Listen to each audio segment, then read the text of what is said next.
nauwi sa suman.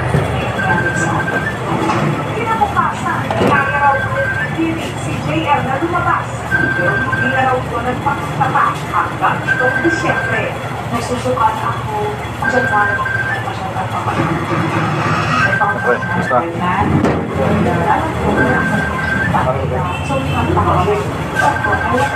bawas dito sa isang parte natin. Dito sa ito pero muna masyadong tasam na. Hindi yung malaki kita eh. Bawas dito. Jeff, sa'yo, parehas? Dalawa sa'yo? Isa lang? At makalipas lang ang alis isang buwan mula kung hindi sila nakita, si JF ang nagdaw ng propose. Pagising niya ng bata, kasi kapagsatal kung sabi ni March, inipakat pero ang kanila dapat masayang araw ang sakit sa sunod-sunod na nangyari lalo na si Lily na kusahan na ng scammer at di umano, inayumanan daw ang group para magpapasal sa kanya. Ano pa po kasi niya? Parang natawa ka ba?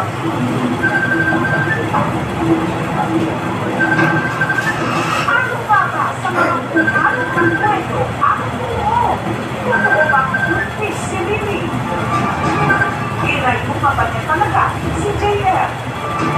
At sa malagitnaan ng aming pagsisiyasa, may natanggap ang aming team na mensahe mula sa nagpakilala pa kung hindi ka na rin daw makasalan si Lily.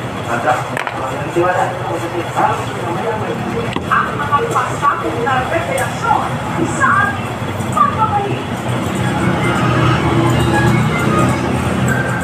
Pinagpiestahan ng mga marites online ang kasalan ito sa Magdiyan de Oro City na higit na kulot at siguro. Umaklas, matapos daw masakuhan sa tipo ano, ang bagay mo sa kanya ng bride.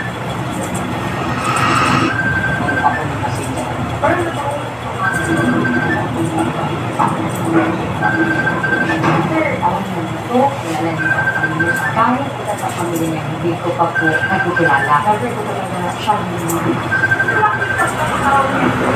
Pinakiwas na ng mga kaibigan ni JF na lumapit ko sa kanya siya sa mga kung nalagdawang kami ng diskusyon, dumating ang mga otoridad.